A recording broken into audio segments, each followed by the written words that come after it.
Oh my God, Nathan, it's so crazy. It's 5 years. 5 years of doing this podcast.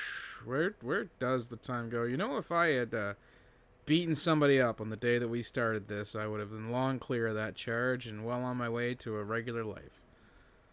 Yeah, that's a dark thought to have on this day of celebration, Nathan.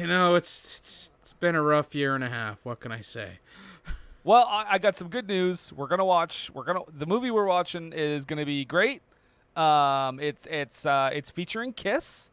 Okay, we've watched that. Yeah, we don't. Oh, okay, no. I know what you're talking about. You're talking about no. This is different. This is so the Kiss, the whole band is in it. Yes. And it takes place at an amusement park. Right. Like the one we watched for our first episode, the one we watched for the last anniversary, like that first anniversary. We've watched it. We don't need to watch it again. That's overkill, man.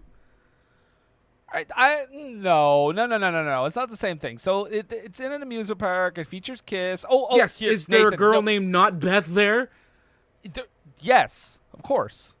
Right, Her name is Not Beth. Right, we made that joke on the first one, on the last one. You know, I bet there's a gajillion Kiss songs in there as well as musical numbers, right?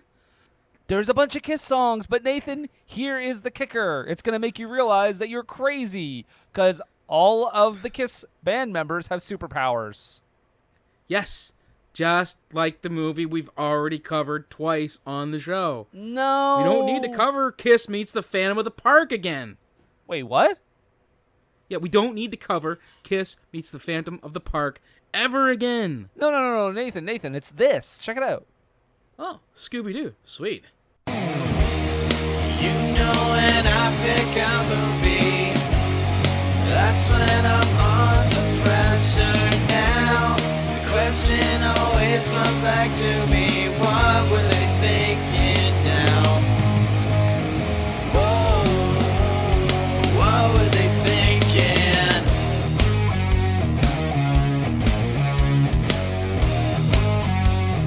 What were they thinking? Yes, welcome to What Were They Thinking? A podcast about bad to questionable movies.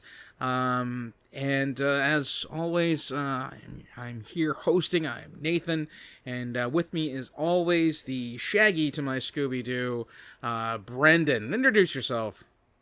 Like, oh my God, I can't believe it's been 5 years, dude. Right? He is as high as Shaggy always is. So 5 years of all of these movies. Nathan, I would hate to see the total running time of all the movies we've watched, because that is how much of our lives we have wasted. Oof, because I mean, you gotta lump in like Pearl Harbor and that Justice League movie. Thankfully, not the Snyder Cut, because I'm glad we got on the ground floor with that review. There was not a Snyder Cut in the air when we took that one on. Oh yeah, 5 years. It's kind of crazy. It's probably about time for me to get a new computer. Yeah. It's because, I mean, I don't know, but this one runs pretty flawlessly. I mean, I don't think we've ever had any problems with it whatsoever. No, we've never had any delays or, lost episodes. That's for sure. Now, in all fairness, the last episode, not how that works. I'm going to have to send you like a season's worth of Letterkenny or something. I like how you're like, as if it's not available anywhere online. Well, you're clearly not taking the time. Maybe if I send it to you as a gift, you'll be shamed into watching it because, well, someone got it for me as a gift. I probably watch it. I better watch it. do my maritime due diligence. Yeah. Someone sends you a gift, you don't throw it out. You use it once and then put it away. And then you talk about it afterwards in the kitchen with beer. Right. I don't even know where I was going with that point till you started with that. Oh, the last episode, not the fault of my computer, moreover the fault of the mangy four-legged animal that lives with me. So, anyhow, cats and 5-year anniversaries aside, We are indeed talking about another Kiss movie. Now, I gotta ask. What were they thinking? No, I know what they were thinking here. Kiss wants to make a ton of money, and Scooby's gonna stay relevant. But with this movie, so this is the third time Kiss has been on the show, and the fourth time Gene Simmons. Yeah. Does this technically, did those, does that repeat one count? Nah. Because, I mean, there was different commentary for it the second time around. No, I think he's still a three-timer. There's only a 3-timer? Yeah. Okay. I mean, come on, we still got that, no, wait, that's Mick Jagger. Never mind. I was going to say Free Jack. He's not in there. Free Jack. Oh, yeah. As soon as you said Mick Jagger, I was like, oh yeah. Emilio Estevez, Rene Russo, Anthony Hopkins. Yep. Anthony Hopkins looked at the script for Free Jack, and he was like, yes, please. Well, you know what? He did the same thing for Transformers. So. And that horrible movie he made with Chris Rock. Oh, that just on like Disney Plus a little while back. Yeah, Bad Company or something. Oof, it's rough. It was one of those Bruckheimer things, like before he started blowing everything up. Yeah, we talk about the Glimmer Man with no chemistry between people. Holy shit. There's nothing. But that will have to be saved for another day, because today we are indeed talking about the 2015 film Scooby-Doo and Kiss and the Rock and Roll Mystery. A rock and roll Scooby-Doo exclamation mark and Kiss : a rock and roll mystery. Just wanted to get all the punctuation in there. Yep. I know you're going to talk about the plot of this movie, but I just want to say, whatever it is, yeah. Kicking us off here, I just got to say, if I could use one word to describe Kiss based on having watched this movie, it would be humble. And that's the thing with this movie, is that they have a gajillion different things that are Kiss branded things that their manager is hawking. And when I see that, the first note I took was that this is not parody. Because they're really like that. Yeah, well, that's them. That's Gene Simmons being like, "We got to get ahead of the jokes, man. We got to let them know that we're in on it, so they don't think we're cheap and that we've sold out." Yes. Oh shit, is that Gene? Hello. Yeah, that was Gene. Nathan, tell us what the fucking plot to this movie is. If there can be such a one. You guys remember when we covered Kiss Meets the Phantom of the Park? Cool, I think we're good to go. Not maybe 100% exactly, but I mean, come on. Essentially. Plot! Okay? Yeah. Kiss World is the name of the amusement park in this one, run by Garry Marshall. And they waste no time in, you see the banner that says the hottest band in the world and everything, and it's just, oh my god, Kiss is amazing from, 7 seconds into the movie. In 2015, Kiss being the hottest band in the world. Yeah. Right. Kiss World, as I said, run by Garry Marshall, is being terrorized by what looks like a character from He-Man. Which they inexplicably call a witch, and I'm like, where do you get the idea that she's a witch? Yeah, I don't get that either. But even after they gave us that ridiculous explanation, so they could shoehorn in a reference to the Kiss album, The Elder. Because of this, of course, Garry Marshall has to call the greatest mystery-solving team on the planet. And, we assume that it's Scooby and the gang, but no, it's Kiss. Kiss is the greatest mystery-solving team on the planet. And because they can't even let an actual fictional mystery team be better than them at something. Right. And so, of course, Kiss and Scooby-Doo and the gang show up. Well, Scooby and the gang show up, we think, because they were called to solve the mystery. That's not the case. They're actually, Daphne's just a big fan.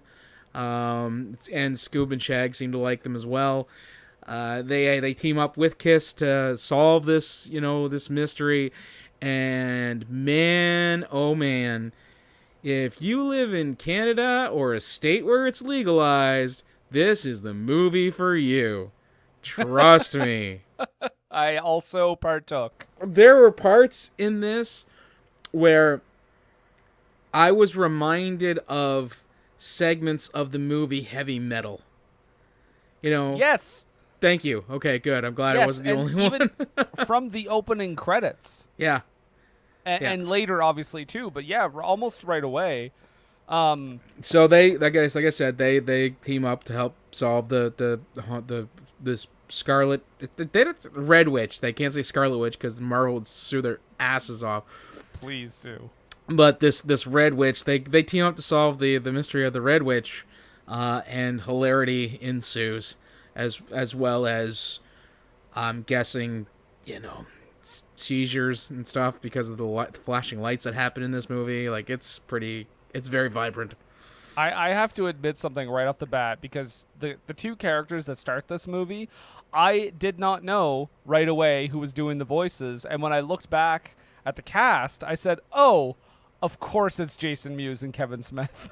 Oh, the two guys at the first, yeah. Yeah.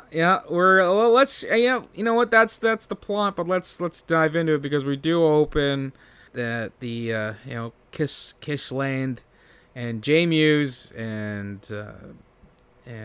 Kevin Smith are working as security guards, testing out the Scream camera. Like, the idea is that the how you take a roller coaster ride and you get a picture of you freaking out at like one of the really scary parts in the ride.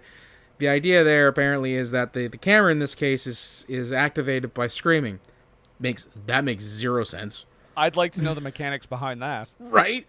It seems like a motion detector would be the better shot on this one. How long do we have to keep doing this? All right, my voice is getting hoarse. Look, somebody's got to fix this camera. How else are those scaredy cat kids going to get a picture of themselves screaming their heads off? Scaredy cats. Funny. What seems to be the trouble? I don't know. Every photo has some weird red haze in it. Also, they have almost no reaction to the fact that, like, they're... Because Kevin Smith is like, oh, yeah, like, we got to finally get this thing working because all the pictures have been taken and there's been a red haze in the background. And we see the red haze and there's, like, eyes and shit. And I'm like, okay, hold on. It's not just a red haze, guys. It's very clear evidence on camera of a ghost. Right. Or an 80s glam metal witch. Right. Again, I don't know how which comes to mind because, like you, I also said, oh, Masters of the Universe. Yes. Or, Evil Lynn. I just don't think my first thought upon immediately seeing her would be, oh, whoa, witch. Well, I can't say ghost because King Features would sue them out of existence because that's a Casper thing. One of my thoughts about it is they could have used a little bit cleaner vocal on the witch, because she for the whole time you first meet her, she keeps saying give me rock, but I had to wait until later in the movie to find out exactly what she was saying, because when you first hear her, they're using like a voice distorter, and you can't really make out what she's asking to be given. No, and I think you're supposed to be able to at least hear her say "Give me rock," and I also was very confused. Well, I mean, I thought she just wanted some crack. Oh, I figured it was going to be like only the power of Kiss's rock music could vanquish her, or soothe her unresting soul. You're not completely wrong. No, but when I figured out what she was saying, I was like, Kiss shouldn't be in this movie. It should be Twisted Sister. Because the witch says, I want to rock. Rock. Dun, dun, dun, dun, dun. I want to rock. Rock. Dun, dun, dun. Turn it down, you say. Well, all I got to say when you tell me not to... Oh, sorry. No. All I can think of is Ready to Rumble. Is that weird? That's a We're Not Gonna Take It, isn't it? They also have that song. They have both songs. I remember that song specifically being in that movie, though. Okay. I think it's when they're in the van with the nuns. They were the farting nuns. Oh, that makes sense. They were Twisted Sisters. Yeah. Oh shit! I just got it. Damn, it only took fucking 5 years and I got the joke. So this is when we meet our our amusement park owner, Garry Marshall. Yeah. Hilarious that his voice is coming out of this character. How old would he have been at this point? Because I figured he was either drunk or had some sort of denture thing going on because his words sounded slurred. Oh no, he was very old because when he passed away, he was like, I think he was in his 90s or at least late 80s. Yeah.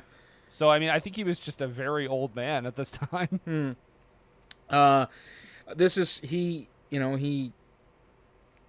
hears about the Crimson, not the Crimson Witch, because we'll get sued, this Red Witch, and decides that the greatest mystery-solving team needs to be called in on the case, and we smash cut to the Mystery Machine, where everybody inside is done up in full Kiss regalia, because of course they're all Kiss fans, except for Fred, who's Because all he's about the lame one. he's all about the Ascot 5.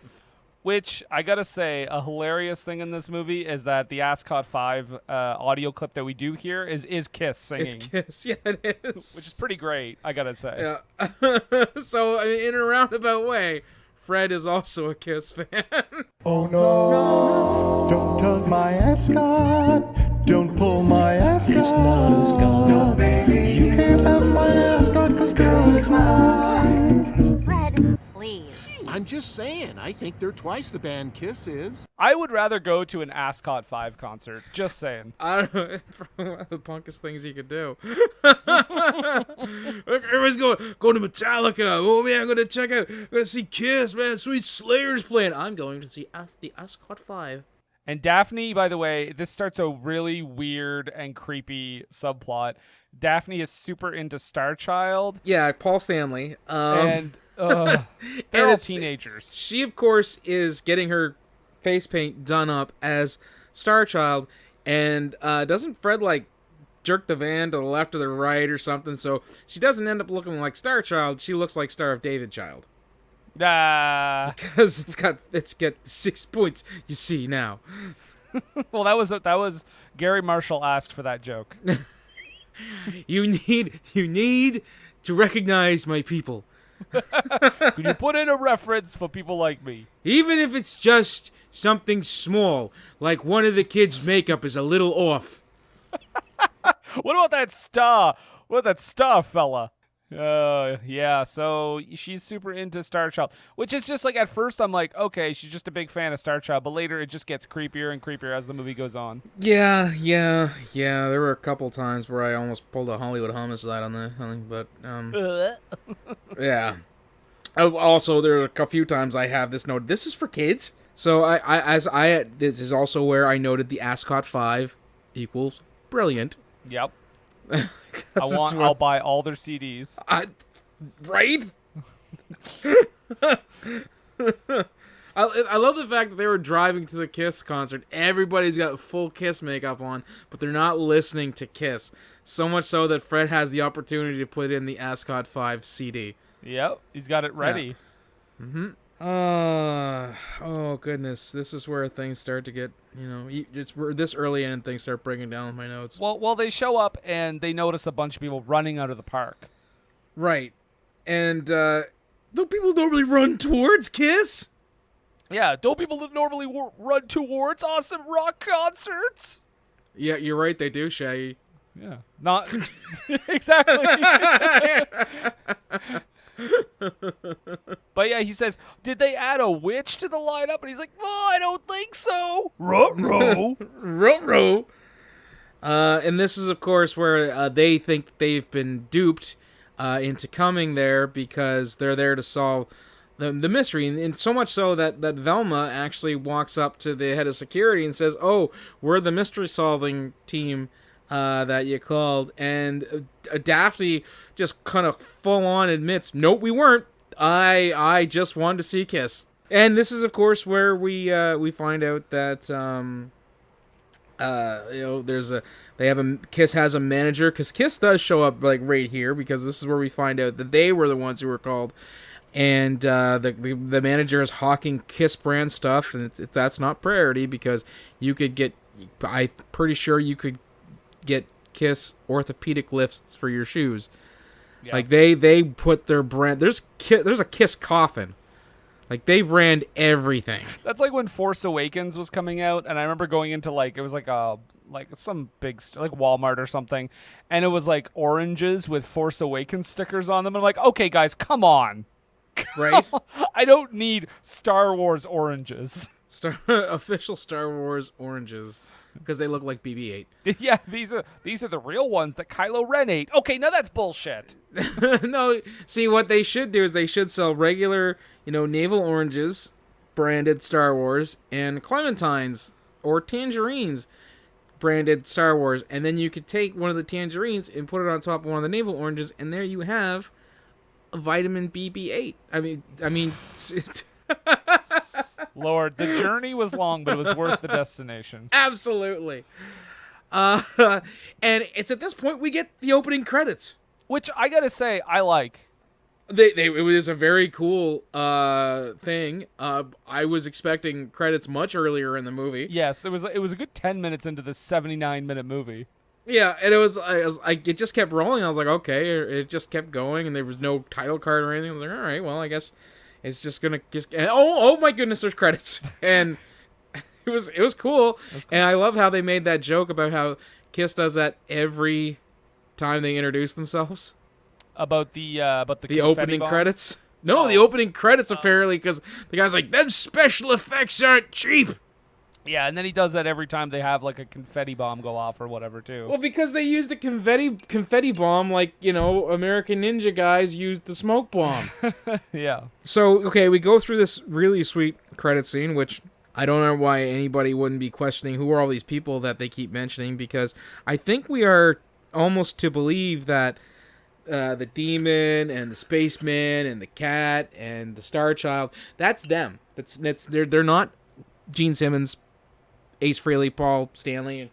Actually, I don't even think it was Peter Criss and Ace Frehley. Ace Frehley was, I think, gone by that time. Yeah, well, they've had a lot of lineup changes over the years. In fact, I think the only constantly there one is Gene Simmons. Yeah. Yeah.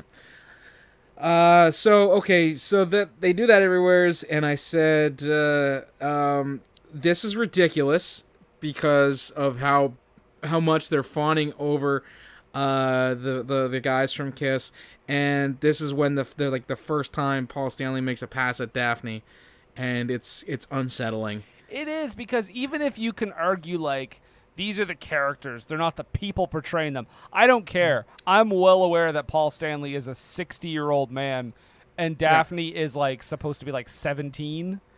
But that's just it. Like, it's cartoon logic. Where do you take it from? Because, if that's the case, she's been, like, trapped in some time loop since the 60s. But, that's also like The Simpsons, right? Like, right. How old is Bart, actually? He's not 8 years old anymore. Exactly. 10. He's not 10 anymore. I think the only person on that show that has gained an actual year and kept it was Lisa when she turned 8. There you go. And that was the Michael Jackson episode they won't show you on Disney+. Yeah.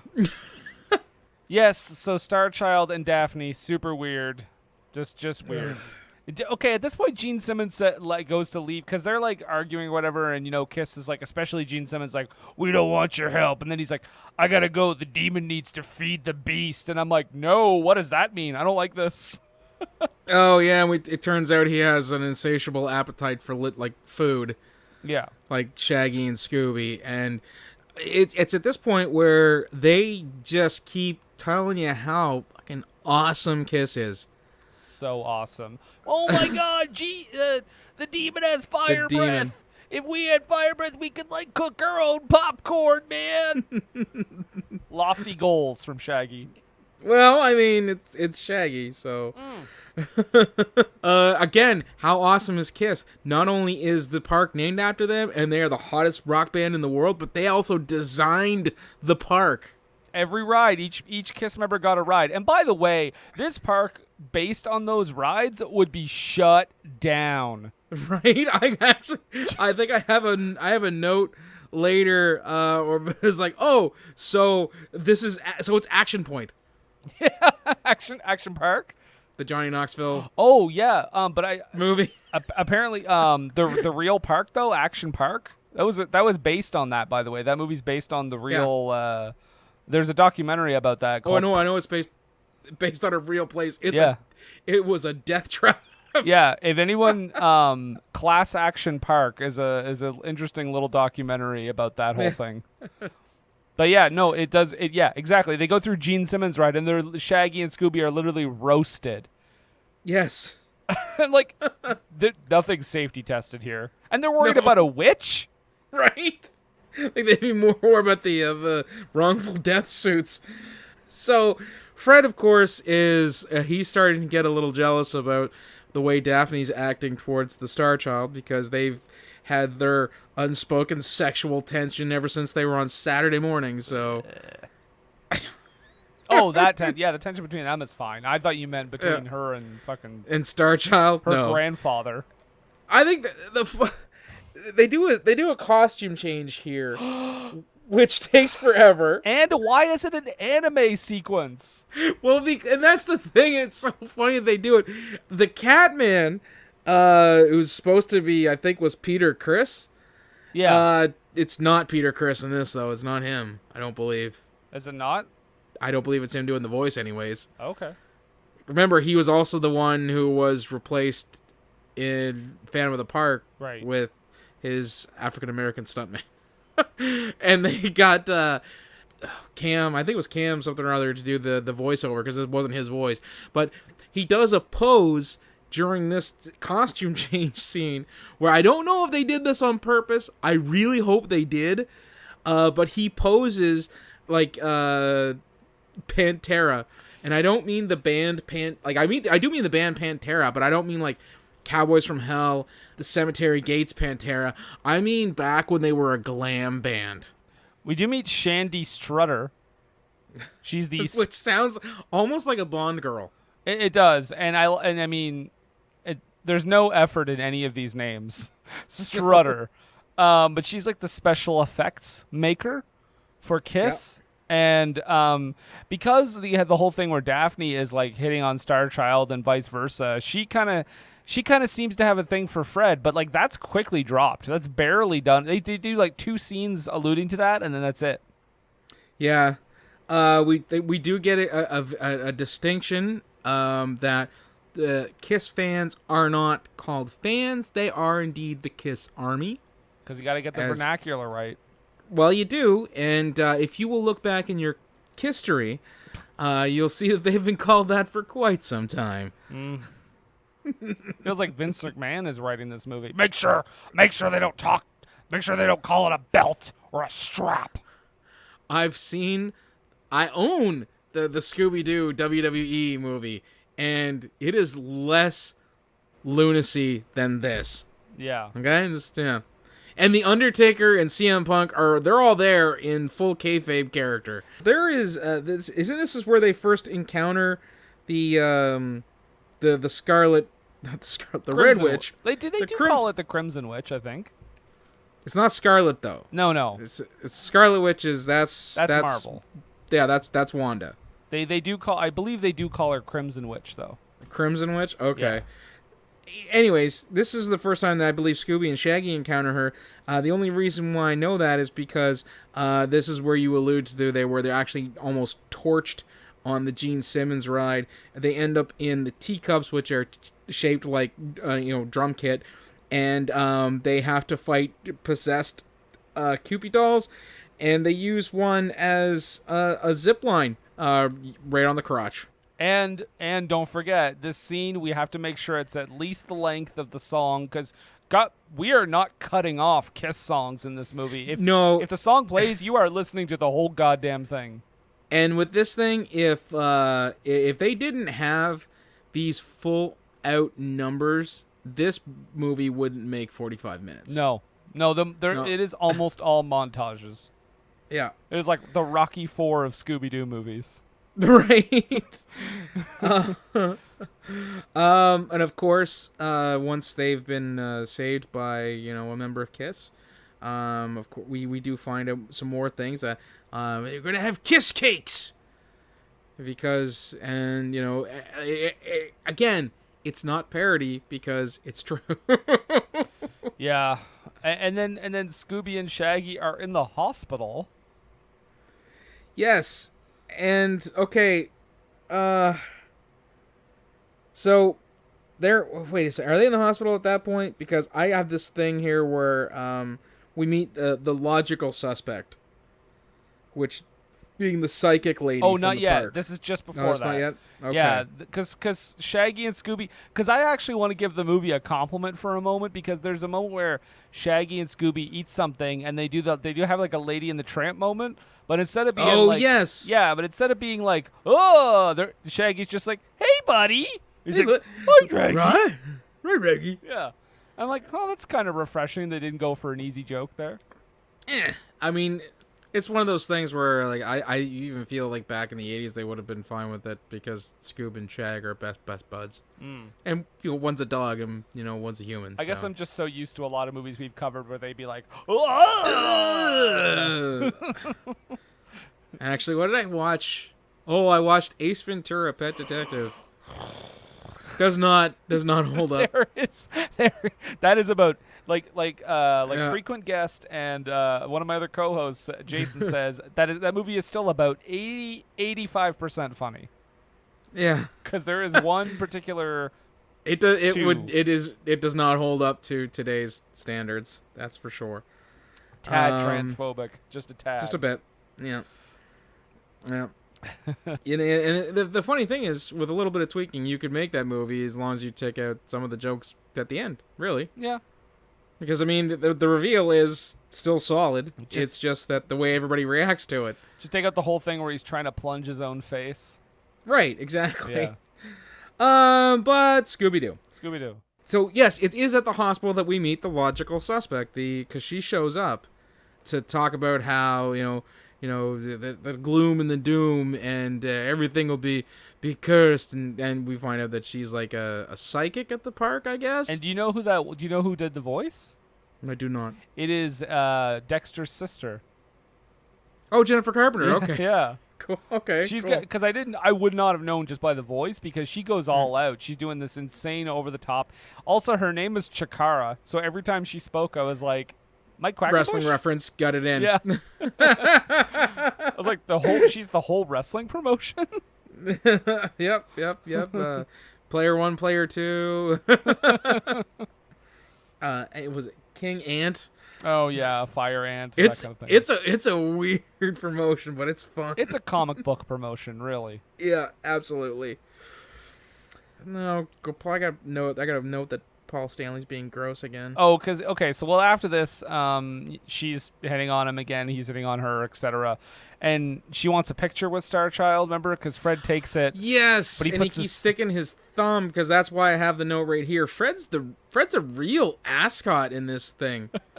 Yeah, Daphne. The answer to your men problems is a third option. Yeah, exactly.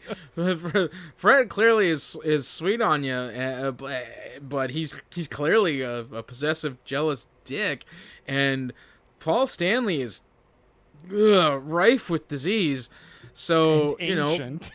maybe give old Shaggy a go if Velma's not doing anything with him. I was gonna say, or try something new. Velma's right there. Give it a shot.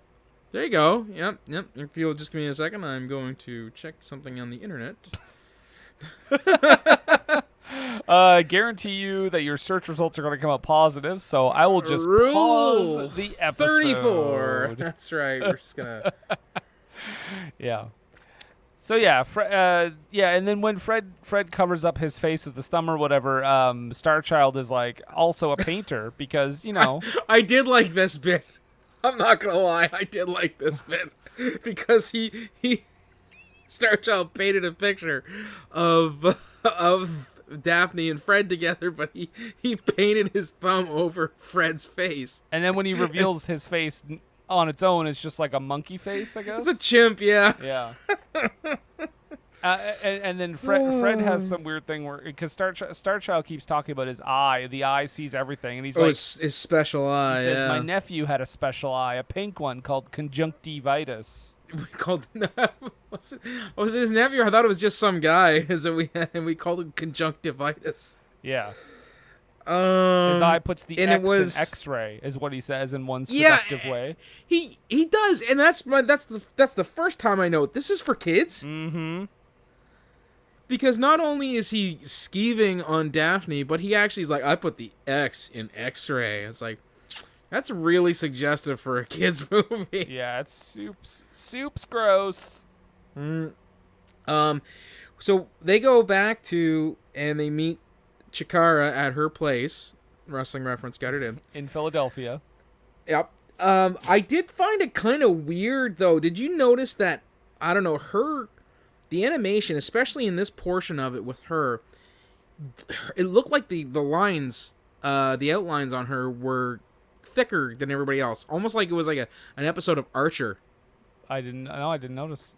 Yeah, it's one of those things. The outline looked really, really thick and seemed a little out of place, because they would show her, and the cells that they had done for her were all, the line was really thick, but then they'd cut back to, like, I don't know, the Demon or Shaggy and Scoob or whatever, and the lines would be more consistent. And then they cut back to her, and it looks like I said, an episode of Archer. Maybe she was the last minute addition. They really needed to pad that 79 minutes. That's a possibility. Because she does go into the ridiculous backstory of, like, oh, there was this place called Kisteria, and all these crystals, and the Kiss Army has to protect them, because if they don't, the Destroyer will be formed and destroy Kisteria. And who has the crystals? Why, that's Kiss, of course. Oh, no, so we gotta... It's like, oh, why? What? This is stupid. An evil sorceress called the Crimson Witch created a gigantic horror known as the Destroyer. She sent the Destroyer to spread devastation throughout the land, the first step toward infecting the entire realm with evil.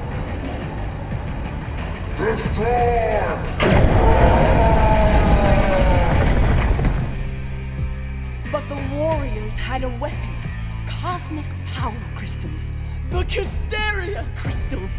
Each crystal sounded a musical note. It was at this point where Patty made a mistake, but quickly corrected herself before I could lose my mind at her, and it's called Kiss the Misfits. Oh shit! They're pretty much. Yeah. That's what they are, right? If she hadn't corrected herself, I would have filed papers the next day. Wow. But she corrected herself. We do find out that yes, the rock from Kisteria is also the Detroit Rock City rock. Oh yeah. Oh my god. Yeah. Yeah, exactly. That's the appropriate response. I love the... Because when they were doing all of this, my note is, what in the hell is this? I love the line here that is like the most ego-serving line for Kiss is... Whatever member Velma's hanging out with, I think it's the spaceman. And they walk out, and he's just like... She's like, well, obviously this person's not a real psychic, like, she's crazy or whatever. And Spaceman's like, well, I don't know. Chikara's never wrong, except for the time that she predicted the Love Gun album would go gold. 'Cause it went platinum. Yeah, baby. I'm like, really? We have to throw that line in. Yes, we do. And then try to sell us a $46 flashlight. Good Lord. Yeah, because because they found a trap door, Fred and Daphne. Yeah. And that shill guy comes up and he's like, Kiss flashlight. And then he's like, oh no, it went off. I should have bought more Kiss batteries. We do see a very classic looking ghost from Scooby-Doo. Mm-hmm. If any of you guys out there or girls out there are big Scooby fans like I am, I've got like the first three seasons on DVD. Like, I love Scooby-Doo. And that ghost, that animation they use for the ghost, was like from like the first seasons of Scooby-Doo, and I was like, it was nice to see that kind of callback to it. They do run into Shandy Strutter in her special effects lab because they use a giant fan to drive Fred off. That's where the ghost is from, right? Yeah, and then they have an Aaron Sorkin walk and talk moment. They're just walking through the hallway. Oh, and she has quite the waggle on her too. Thank you. I noticed that too. I was like, again, this is for children, I think. I was like, I wasn't mad at this. The you know what, the Paul Stanley Daphne thing, you know, kind of made me want to puke, but the walk and talk waggle on old Shandy Struts, that's I mean, it just looks like she has those like Madonna cones underneath. Like, they don't look realistic. Important plot point though is that Fred gets her to analyze the mist, the residue that the witch left behind. Yeah, that'll come back, of course. Anyhow, so they again mentioned the rock from Detroit City that they got as a, and I think it was Shaggy says, like, wow, man, I thought that was about, you know, the city, Detroit Rock City, and apparently Kiss never ever put it together because one of them goes, oh yeah, I suppose that works too. That actually kind of, I actually kind of laughed at that because just the idea that Kiss would be like, oh, I never got that reference. I never thought of it that way. Yeah. But then, okay, so then the next thing we find out is that Kiss are possibly somehow related to the Cenobites because they have to put together this weird interdimensional thing. And they keep they keep mentioning Black Diamond, which I'm pretty sure is a different metal band. I don't know. I honestly don't know. And they use Scooby and Shaggy as bait for this Crimson Witch, and Shaggy has this idea that if he has bigger shoes, he'll be able to run faster. I don't know where that comes off. Yeah, I don't know.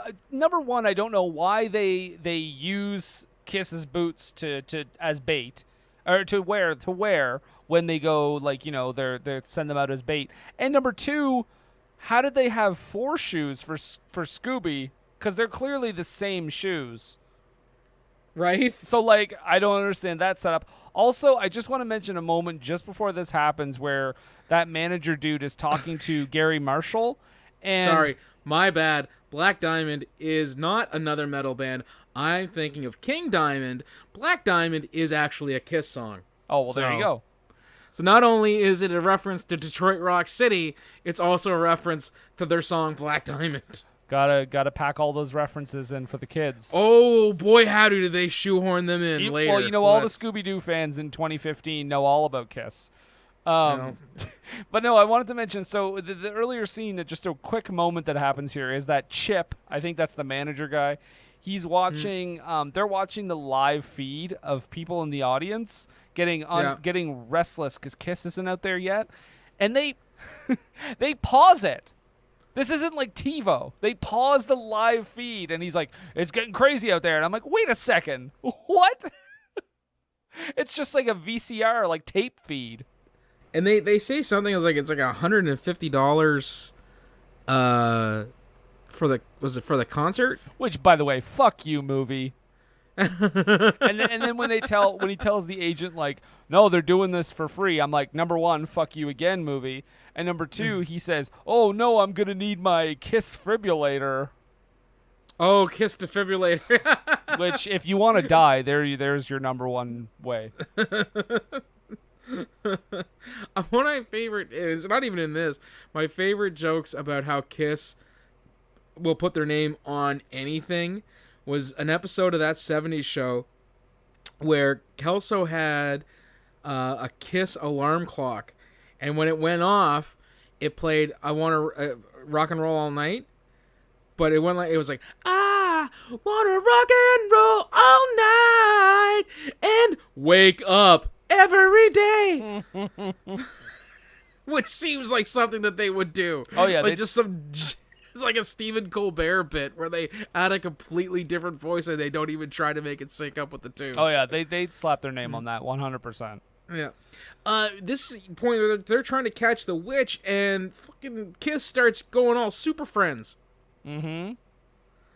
And but of course, Gene Simmons is the strongest of the group, because even if your movie is entirely about Kiss, you still gotta make it a little bit more about Gene Simmons. Well, yeah, because they're all about to get sucked into the vortex or whatever, and Gene Simmons literally just holds on to all of them. Like, he's able to pull all of them. Except for Scooby and Shag. But that's because they're not hanging on to Gene Simmons. Right. But they get sucked into the vortex. But then, by the way, before that, though, they take off the witch's mask because they do manage to get her down, and it's just like a demon face underneath. Yes. It's like, it almost like... Fucking, do you remember the opening scene in Ghostbusters with the library ghost? Yeah. It was like that. There's like that kind of face. Right. Yeah. And then Gene Simmons, as soon as that happens, or the demon or whatever, he's like, we gotta use our trans-dimensional blah blah blah. And then there is a kind of a funny line here where they say, "You mean the Ferris wheel?" Yeah. Because that's what it is. Yeah. And this is where we take on that kind of like heavy metal sequence. And I don't mean the music, I mean the movie. Like all that weird animation that also seems kind of out of place in this movie. Shaggy and Scooby meet a Rob Zombie stingray monster thing that they're riding on the back of. You know what else? It's really messed up. You know what else seems out of place? They have such a huge library of Kiss music to choose from, right? And in this scene, I think they picked a really, not inappropriate in the sense that it was offensive or anything, but just inappropriate song for this scene, because they just picked I Was Made for Loving You.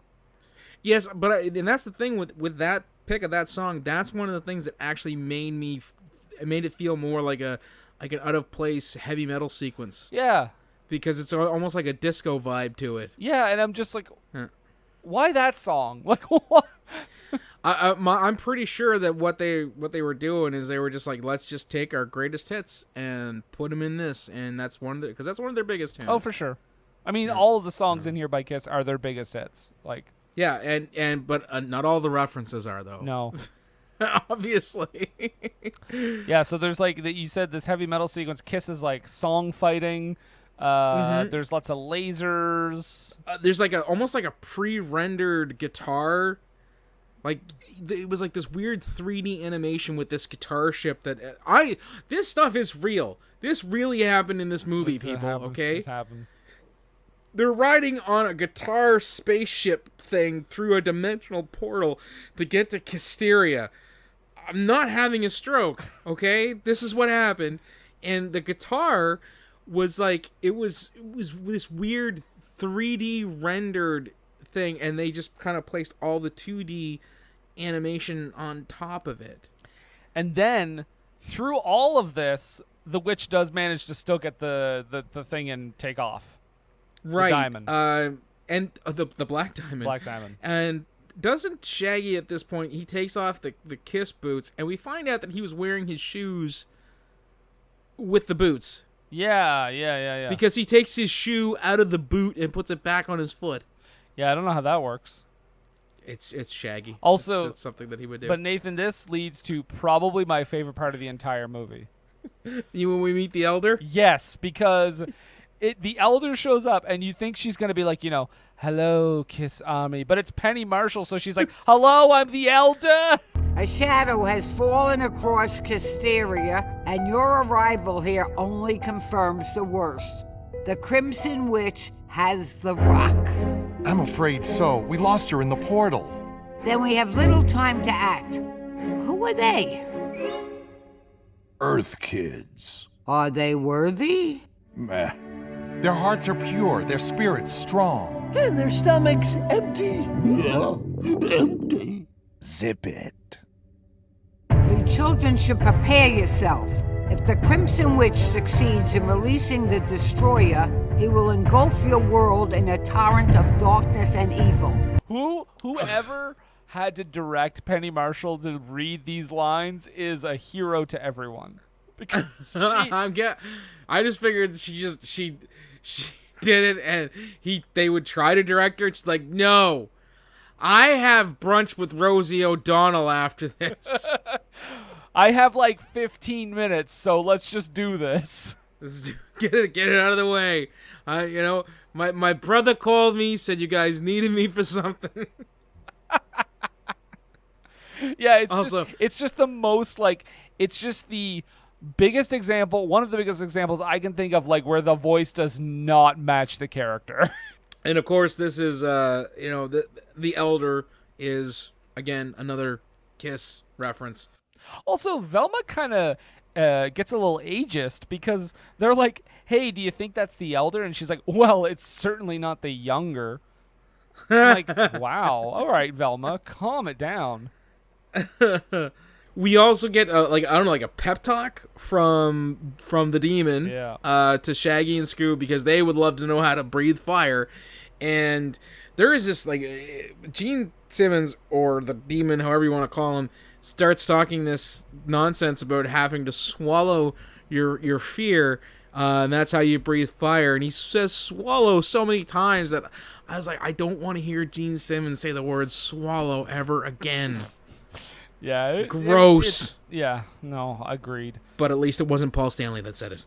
I also like how right before that scene, Velma is like messing with the guitar, and they're like, "That's more expensive than your house." Just so everyone knows that Kiss is really rich and impressive.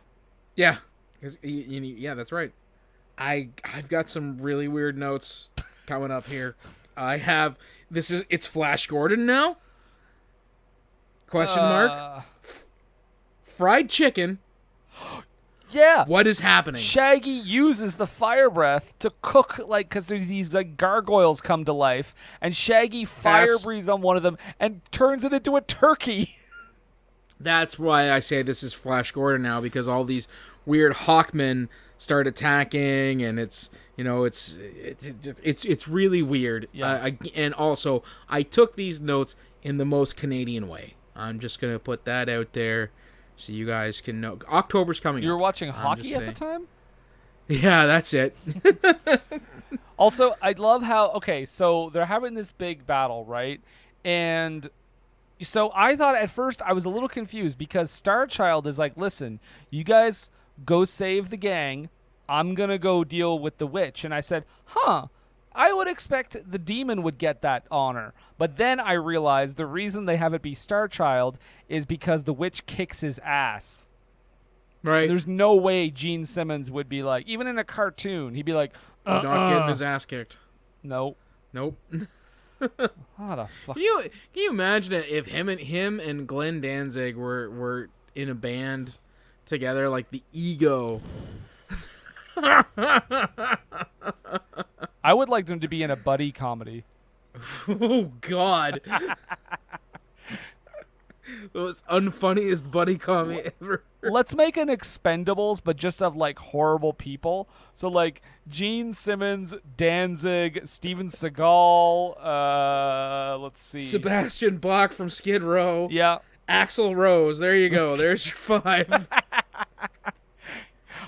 Can you imagine? The director would die a week into the shoot.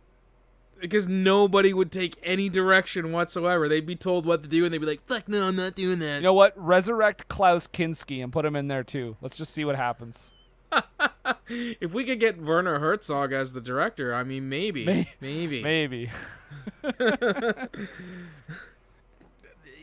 Starchild, gross as he is when talking with Daphne, is definitely able to reserve his language and calls the witch, I believe, Witchy Poo? Yes. Yeah, okay, that's what that... and they figure the only way to really defeat her is with just too much rock and roll. And if anybody can do too much rock and roll, it's Kiss. But to which the Catman advises us, too much rock and roll? Ain't no such thing. The reason why they want to do this is because this is going to, all the stuff that's happening is meant to bring forth the Destroyer, which again, another Kiss album. Do you know who does the voice of the Destroyer, Nathan? I do, and it blew my mind. Go ahead. Darius Rucker Yep. from Hootie and the Blowfish. Yeah. You know, let her cry, let the tears fall down. That guy does the voice of the Destroyer. By the way, where's my Scooby-Doo and Hootie and the Blowfish animated movie?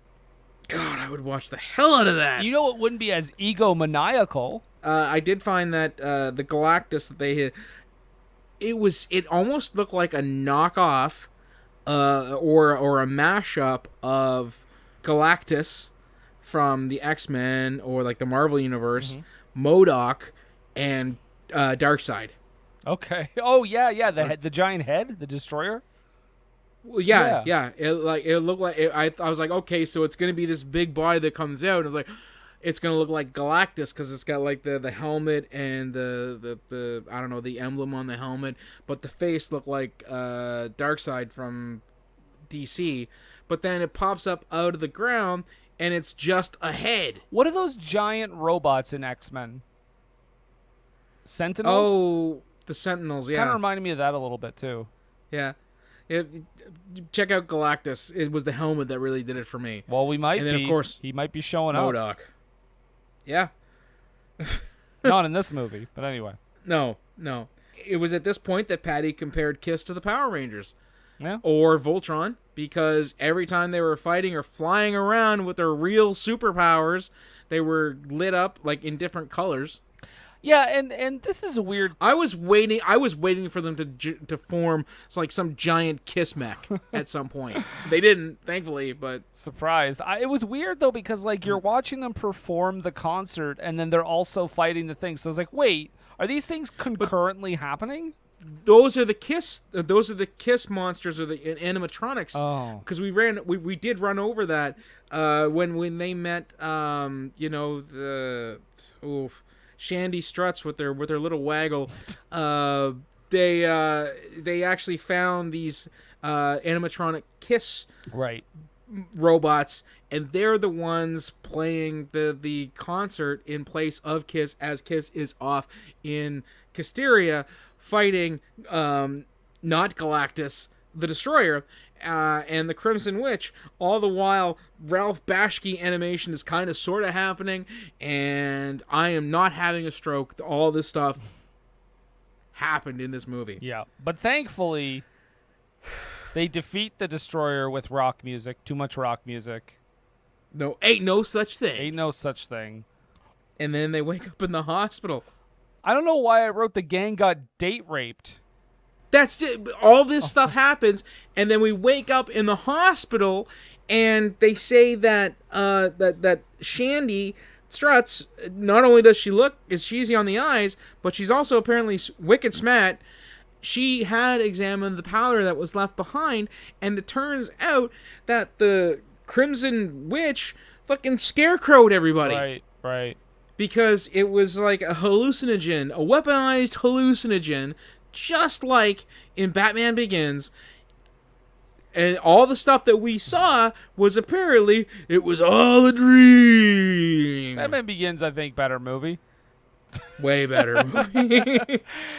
Yeah, and then they finally get to the big climactic thing where, they catch the witch and they take her mask off. Well, they do. There's a Johnny Quest gag. Yeah, they say actually it's like in here too. Quest Research Laboratories. Yeah, and Gary Marshall's there. Of course, he at one point denotes that I'm the boss, and and their manager actually says something. I think because I have a note here about this, because he says, "Note to self: Kiss brand handcuffs," and I noted, there are 100% already exists Kiss brand handcuffs. They're probably all furry with flames and stuff on them, and they're for they are for members of the Kiss Army who like to get a little kinky. Yep. Yeah. But we find out, Nathan, that the witch was Delilah Domino, that security guard that we met at the beginning of the movie that we saw for like 5 minutes. Which makes zero sense. Like, yeah, sure, she's the one. And she says, I would have gotten away with it if it weren't for you meddling kids. Kids, yeah. When the manager, pronouns, says something about the the Kiss brand handcuffs, they do a quick flash of what the idea. Patty noticed this because I was too busy trying to stave off an aneurysm. She says that she said that the Kiss brand handcuffs were $69.99. Wait. This is a kids movie. Wait, that joke was made on screen in this movie? Yes. Oh Lord. Yeah, nope. Patty didn't come up with that off the top of her head. She saw it and noted it to me as I was writing down another note. See, I also thought that you meant that like she did a quick search online and they existed and they were $69.99. Nope.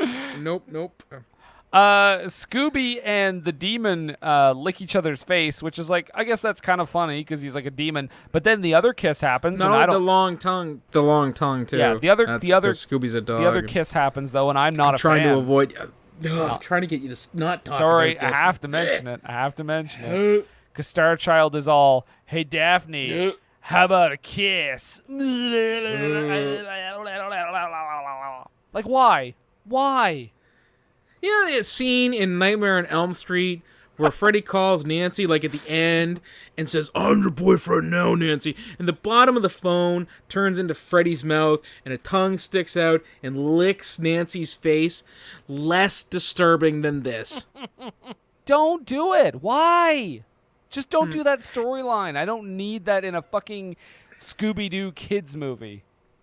But then Daphne's like, "Nah, Fred, it's okay. He kissed me, but I like you, smooch." A smooch on the cheek. No. She does jokingly call him Frank. Yes, because we didn't note that Paul Stanley keeps calling him Frank throughout the entire thing, which I think is funny because he's Frank Welker doing the voice. Oh, I didn't even put that together. funny. I mean, we didn't mention it, Nathan, because we were too busy slapping our knees laughing. Right. Holding our sides and guffawing. Don't touch But my that's ascot. That's a great song. It's better than all the other songs. The best song in the movie. That's debatable. Also, but it's still pretty great. I want to mention one more thing that you mentioned. You said it's because it's a kids movie. They mentioned the song "Love Gun." That's about a dick. It is. Just saying. Yeah, they do. But it is also an album. Like they didn't perform it; they just mentioned the albums. No, you're right. Yeah. So that was Scooby-Doo and Kiss: the Rock and Roll Mystery. I don't know, man. Like, I think watching it while high is probably the best choice if that's your thing. 1000%. But at the same time, it just kind of warmed over. Like, I don't know. I wasn't really super. I would say head trauma. Yeah, okay. Personally, myself, I'm not going to say drunk watch with friends. I am going to say high watch with friends. Simply because if that's the case, it's going to help you appreciate that middle section fight, heavy metal, Ralph Bashki stuff going on, and the Rob Zombie stingray that Scooby and Shaggy ride as they're trying to escape the Crimson Witch. All stuff that happened. So that's where I'm going to put inebriated watch with friends. That's where I'll put it. I mean, I'm definitely going to say if you're going to watch it high. I just don't know if it's like... And I'm not going to lie about it this time. A laugh riot. If I'm asked on Facebook, I'm going to say this was inebriated watch with friends. You better. You liar. I was drunk at the time. What do you want? Drunk right now. Nathan's saying one thing on the podcast, saying another thing on the polls. Yep. Well, it's like a politician just flip-flopping around. Yep, that's me. And get out and vote September 20th. Please. Okay, well, I mean, that's it. And we are going to take a little break ski. And we will be right back. What were they thinking? And we are back. What up? What's the word now? Word up. Word up. This is the poetic portion of our of our broadcast. Yes. We put on our best NPR voice, and we make a lot of mouth noises. Gauss, it's been a while. Good to see you too. But this right, that's right. Yeah, no, it's good now that you're able to travel again because of all the restrictions being eased. Right. But we actually, this portion is the low haiku. Brendan, I think it'd be awfully nice of you to explain to the folks that if this is the first time listening to our podcast, what indeed is the low haiku? You might be asking, low haiku, what are you? Okay. Is that maybe what you're asking? Sure, why not? Yeah, I mean, in the spirit of our film tonight, or today, or this morning, whenever you're listening to this. You're listening. We're not gonna make you choose. We're not here to set your listening times. Right. The low haiku is 17 syllables. Scooby-Dooby-Doo. Where are you? Chillin' with Gene? I'll just get a cab. Very good, very good, very good. Okay. Mine goes as such. It's not parody if it's something they would do. Crispy. Can try that again. It's not parody if it's something they would do. Kiss brand low haiku. Very meta, very meta. Thank you. So, I mean, and that's, and I even I did my best to make it rhyme, which is not something that happens a lot with low haikus, but we're going to get out of it.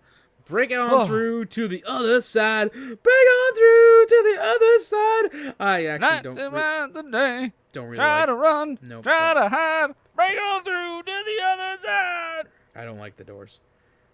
Well, you started it. I know I did. That's the worst part, isn't it? Yeah. Okay, well, you know what? We have had our say on the Scooby-Doo and Kiss Meet the Phantom of the Park. Oh, no, I mean Rock and Roll Mystery. But Brendan, what do we always say? Well, for 5 years running, I mean, maybe not exactly, because I don't think we've been doing this since episode 1, but we've generally said... Don't take a word for it!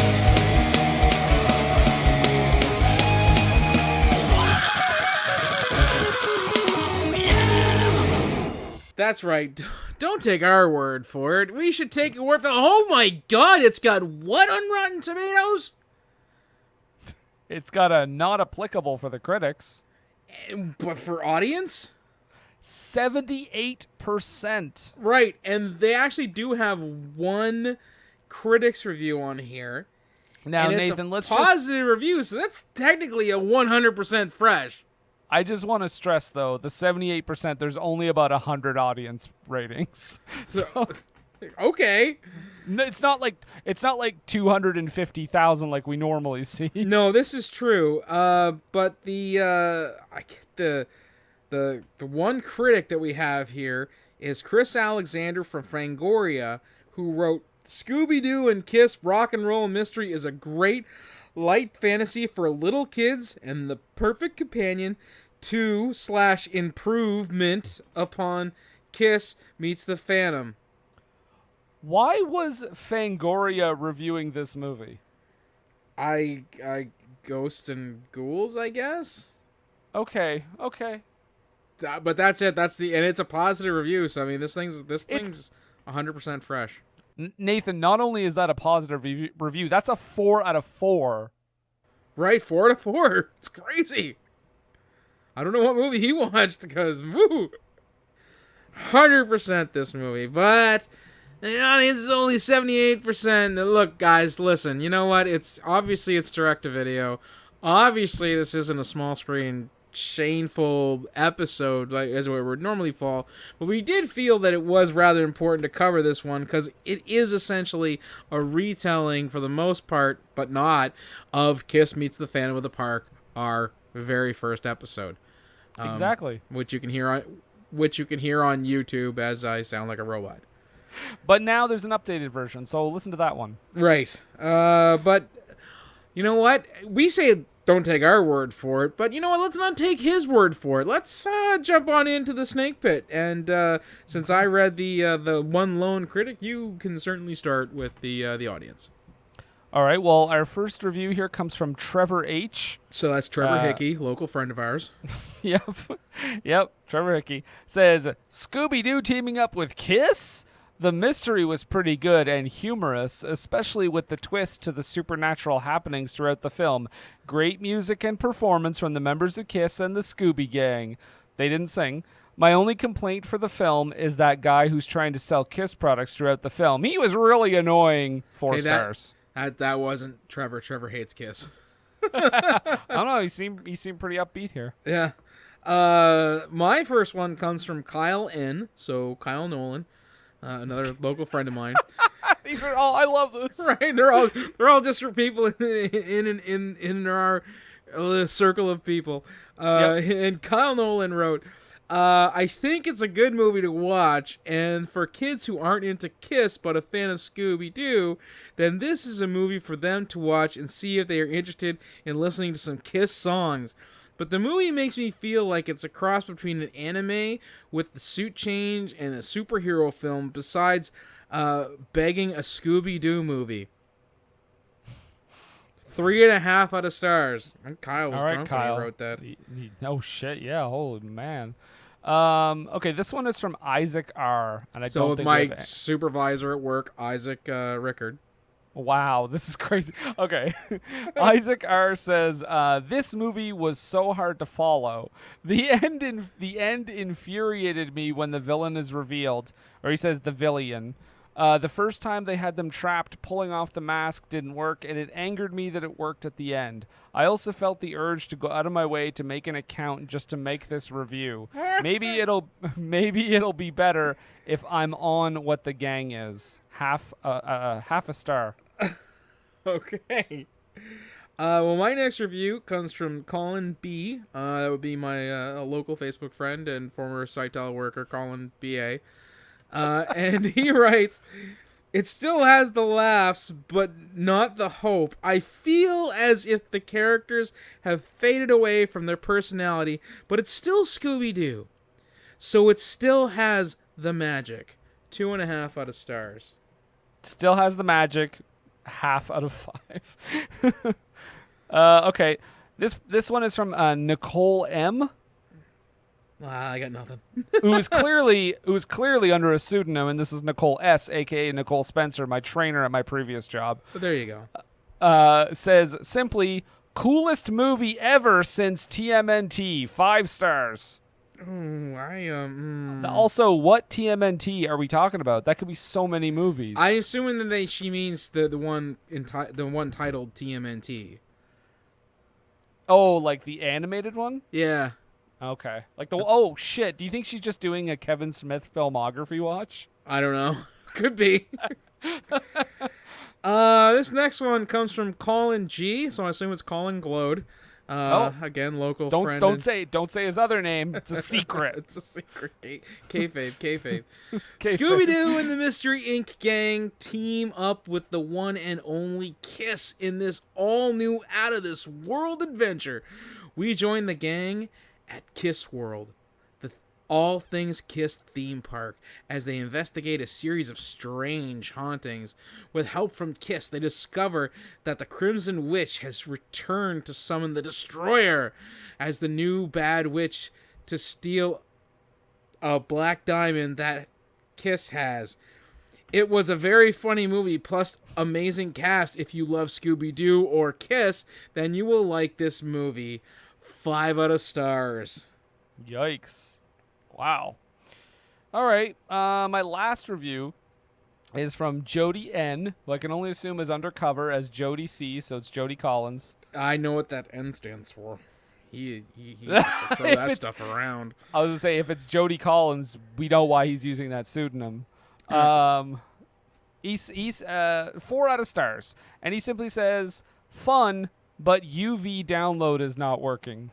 Okay, that means Ultraviolet, the old digital platform. Is that what that means? I had no idea. So wait, Yeah. I thought he was. So it doesn't mean he's trying to download the movie Ultraviolet like on a separate thing? No, Okay, not at all. okay. No. Okay. Well, actually, I do have one famous person for my last one. Oh shit. And he might be a little biased. It's from Matthew L., which I can only assume means Matthew Lillard. Yep. And he writes, "What's not to love? Scooby-Doo and Kiss in one movie? It's popular culture gone mad. It's a Scooby-Doo mystery, so it does what it says on the tin, but also manages the feat of taking each of the Kiss personas to their logical conclusion, whilst also whilst also setting up the band at the same time. Something the band seems more than game for. Only downside, the new Kiss song isn't really a Kiss song, but the soundtrack is pure gold. 4 out of stars. Wow, Raggy, that's a good review. Thanks, Scoob. There you go. There you go. That's that's Scooby-Doo ! Exclamation point Kiss : a rock and roll mystery. Guys, so I was just going to mention, as far as our next movie, keep in mind next week, we're not doing that. Next week is the awards show. That's right. Don your best tuxedo or Vera Wang gown. Yeah, if you're not going to dress up while listening to it, we will stop the podcast and ask you to leave. Yep. No, we've got all kinds of seat fillers who are willing to take your place and listen in your spot while dressed accordingly. Exactly. But that's next week, yes. That is next week. But this week, we're still not wrapped up with this episode. We're gonna come into our you know what? It was previously we would say that things are loosening with us, and we are now able to get out. So it's just a recommendation section. But apparently, this province decided it's perfectly fine to be caught on fire again with a crazy outbreak. So we're staying inside, keeping our distance, wearing the mask, getting vaxxed, watching some stuff. Brendan, my friend, as a fellow Maritimer, I got to ask, what you watching, bud? Well, bud, I watched a movie that this might be a controversial recommendation because I've heard some people say, and frequent guest of the podcast, Jerica, does not like this movie. She said it was one of her least favorite movies of the entire year, but I actually really liked it. I'm going to recommend a movie called Shadow in the Cloud. And this is a movie starring Chloe Grace Moretz. Okay. It takes place during the war. She gets into basically a fighter plane, and we don't know a whole lot what's going on. She has a box with her. She says it's very important. A lot of the movie is a one location.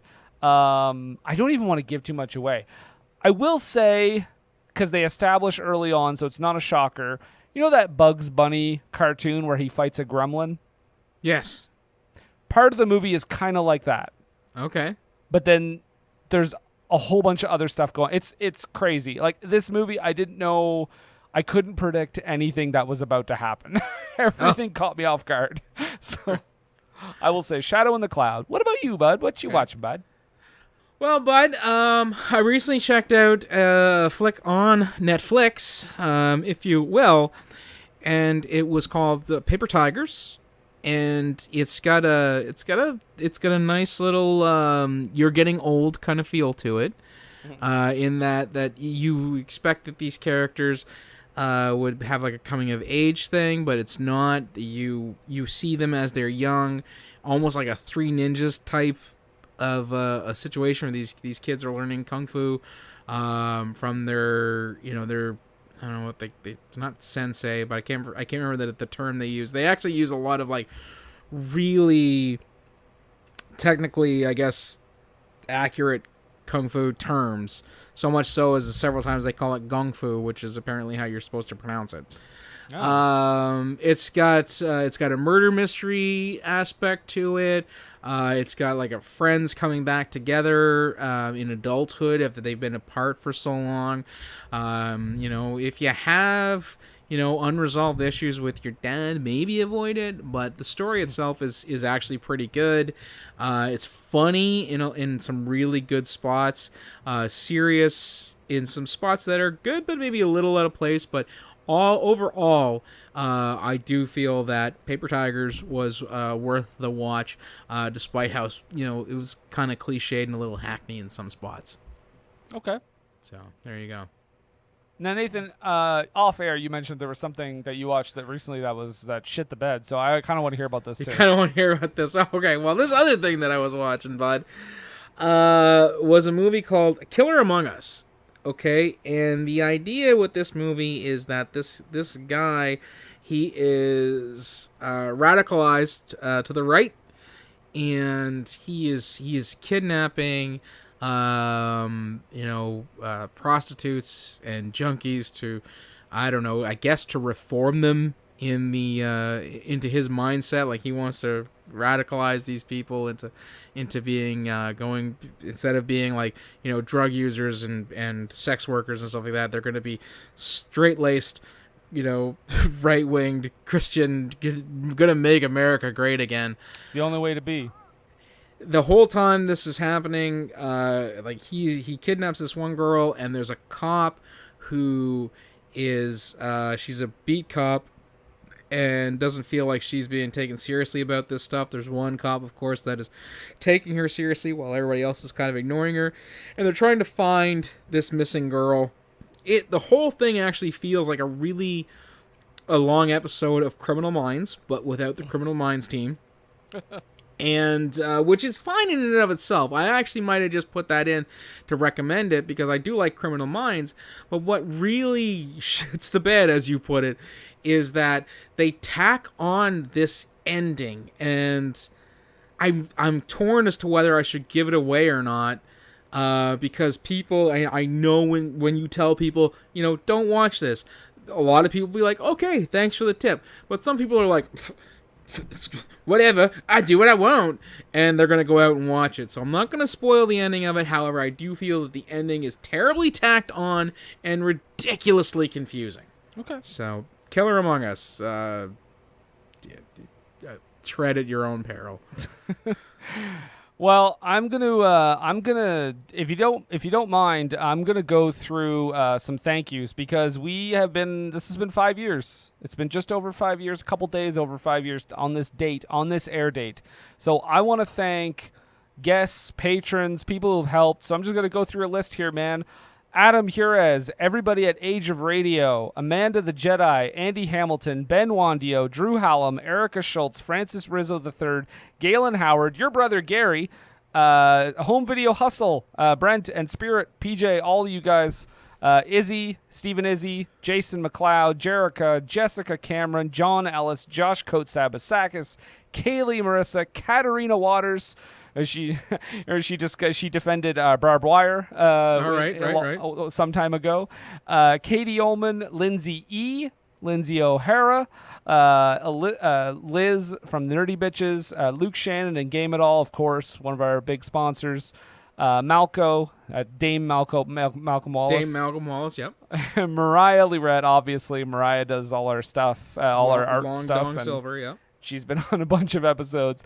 Matt Pettifer, Michael Bagford, Moxie LaBouche, Nori, Robin Paris, Ryan Gilbert, and of course, last but certainly not least, Taylor Shaysgreen sings our wonderful theme songs. So I just wanted to get that out there. I hope I got everyone. I'm pretty sure I did. I believe you forget me, sir. Oh, I'm sorry. And of course, Montrose Monkington III. Hello, it's your good friend Montrose Monkington III here. And I would like to also thank all those people as well for being a part of this thing, even though I was left off the thank yous like a snubbed celebrity who died without profile on the Oscars. Well, Montrose, I just want to make my case now that I had your name here. I saw Nathan come into the office late at night. He was messing with the computer. I don't know, maybe he took your name off. I'm just gonna throw that out there. You filthy bastard! Hey, listen. You took my shoes. I haven't seen them since. All right, you gave him the Milosh. I don't know what he paid you for that, but here's the thing: if you're gonna steal my shoes and you're gonna give them to Milosh, and you're gonna just be around here, and all you're gonna do is come in and pimp your show, I'm not putting you on our thank you list. Oh, we will have words later. Don't you worry about that. Anyhow, well, thank you, Brendan, for including me on your friends list, your thank you list rather. And I certainly hope that smelly bastard, I hope it burns when he urinates. That's what I'm going to say about that Nathan chap. But I would like to, since I'm here, just invite everyone to my YouTube channel, Montrose Monkington TV, my Facebook group, Montrose Monkington III Esquire and Friends, and if you would like to tweet at me, but not you, Nathan, because I'm blocking you. If you would like to tweet at me on your Twitter devices, you can do so at Montrose III. That's the number 3 RD. Thank you. Blocked now. Wow. Nathan, I think it would be hilarious if, like, right after this episode aired, if you just actually had Montrose block you on Twitter. I'm absolutely doing that. Yeah, please. But wait till like a few days after until it's aired. Yes, yeah, exactly. And then you'll just be like, "Wow, guys, it really happened." Yeah. Sweet. Well, thank you, Montrose. Sorry, I didn't mean to start a war between you guys, but I had to tell the truth, Nathan. I was getting thrown under the bus here. Oh, so your response was to throw me under the bus. Well, I'm not gonna get thrown under the bus. I mean, you could have just said, no, I put that on there. This must be a draft copy that I have here. But he has access to the security tapes. He would have found out eventually. That's because he gives Milosh my shoes. That's why he has access to our security tapes. That's true. He pays them off. Nathan, this is usually where we would kind of round up everything and kind of say goodbye, but this is a special occasion. This is 5 years. We've had some friends, a few friends of ours, send us some well wishes, some congratulations messages. I haven't now, full disclosure, I haven't listened to any of these. Usually I edit them down a little bit or, take out some blips, but I mean, you'll probably hear the edited versions anyway if something gets too blue. But we're gonna take a listen and see what our friends have to say. Okay. Hey guys, this is your extreme sports expert, Jerica. Just checking in to say congratulations on 5 years of the podcast. Happy anniversary. It's been a thrashing good time. We really gleamed the cube together over the last 5 years. I've done 9 episodes with you guys so far, and what will be number 10? That's a real cliffhanger. But also screw you for making me watch Chairman of the Board. But seriously, 5 years of this is awesome. Keep killing it. Keep rollerballing. And I can't wait to see what terrible movies you guys dig up next. Congrats. Hey, everybody. This is Mike Bagford. I'm the guy that picked the Commando episode. And I just want to wish Brendan, Nathan, and everybody that's been on the show a happy 5-year anniversary. What were you guys thinking? Hi there, this is Tony, the host of the Flicks X-Rated podcast. I just wanted to give a quick shout out of congratulations to Nathan and Brandon for the What Were They Thinking podcast, for reaching your 5-year mile mark. You guys have got a lot of kilometers behind you and a lot of kilometers ahead of you. And I just want to say, keep doing an awesome job and keep making that fantastic content. Here's to another 5 years ahead. Cheers.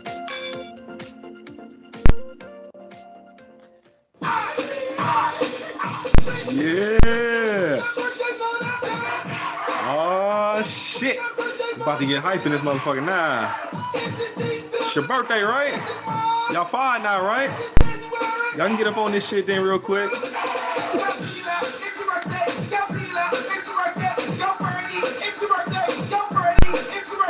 Go, Brendan, it's your birthday. Go, Brendan, it's your birthday. Go, Nathan, it's your birthday. It's your birthday. Go, go, go.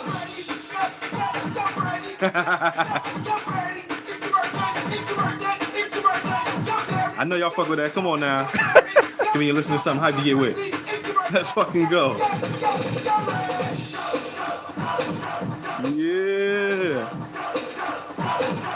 What's up, y'all?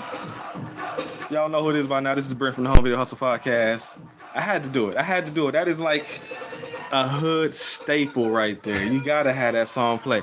If y'all was here in Columbus and somebody was throwing y'all a motherfucking birthday party, that song would get played. No joke, no thought process needed. It's gonna get played. So I said, you know what? It's gonna get played here too. But on the real though, mad love, mad congrats on reaching 5 years. That is an accomplishment, like for real though. I'm not even joking no more right now. Real good shit, man.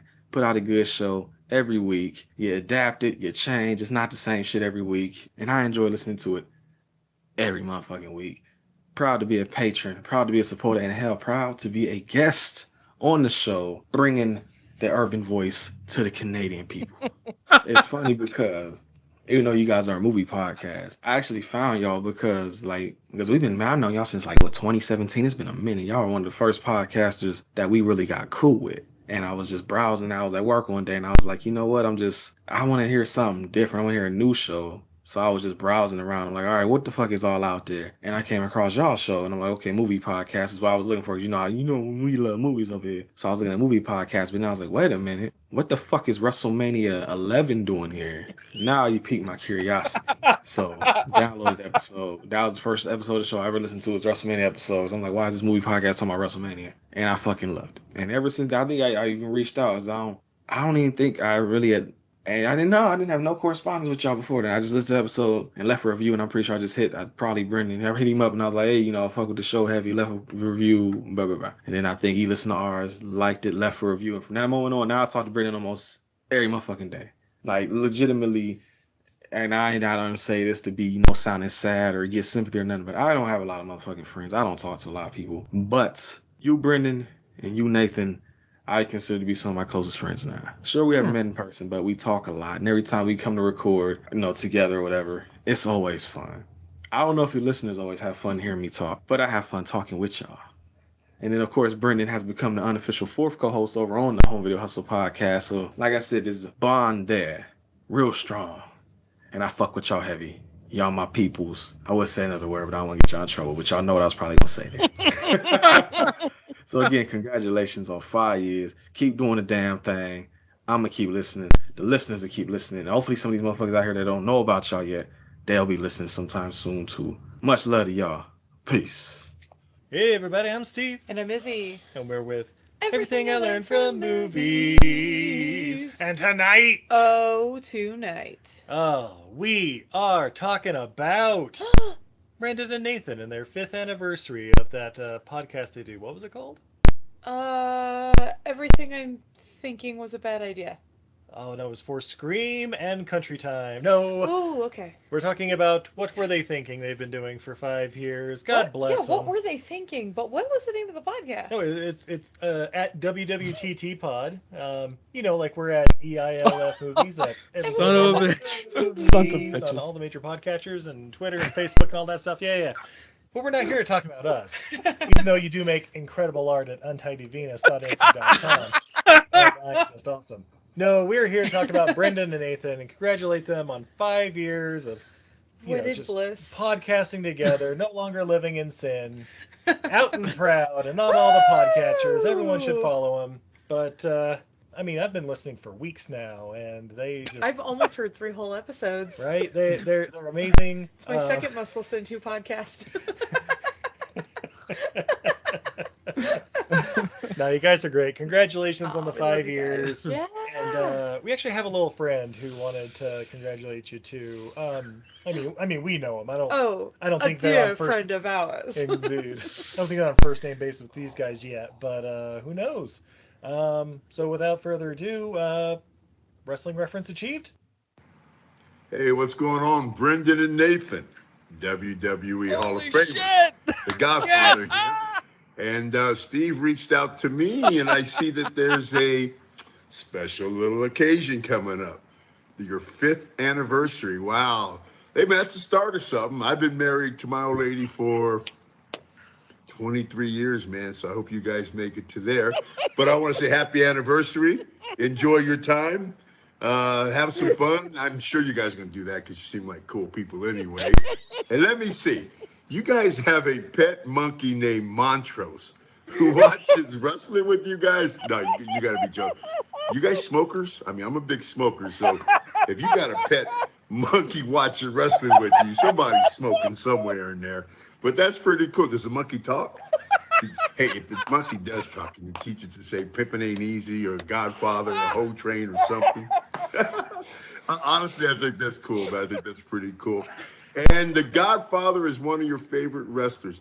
Ah, man, nothing but love for that, man.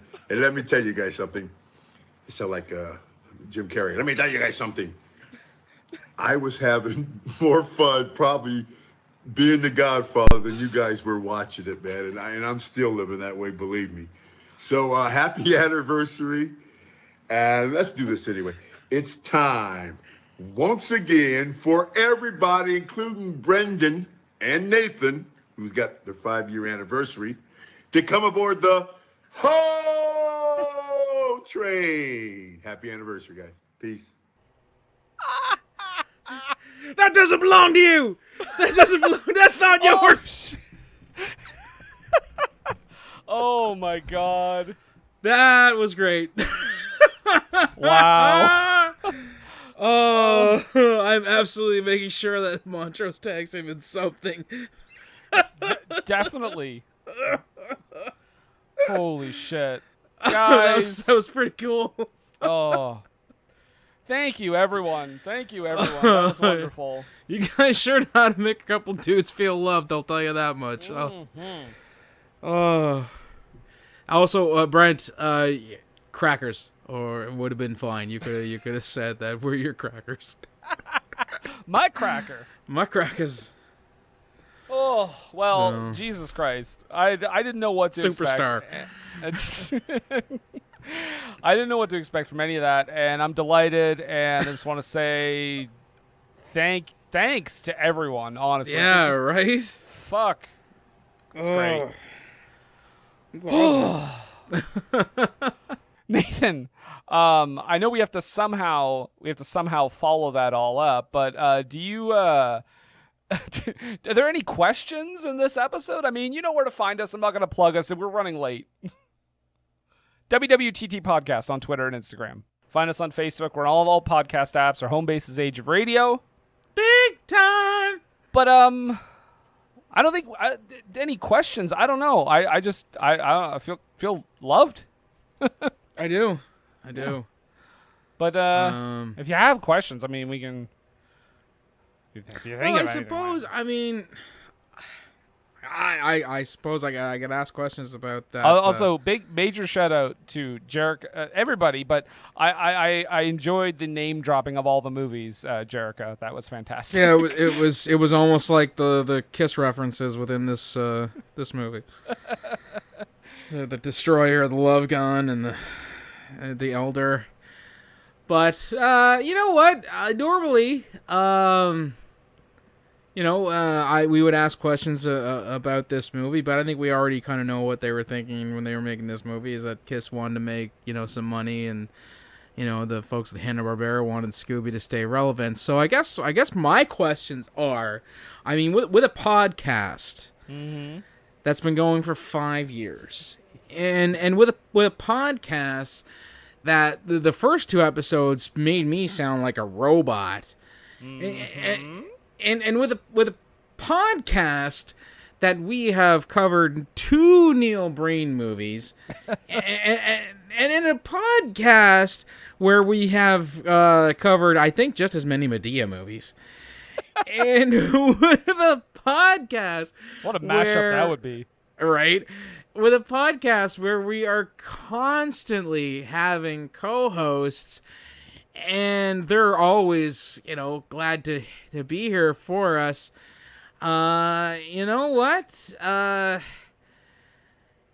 We didn't know if this thing was even going to be worth doing or successful or what have you during that first year when we were constantly having audio glitches and figuring things out. And we didn't even know if people were going to listen. I need to know, Brendan. Yes? What were we thinking?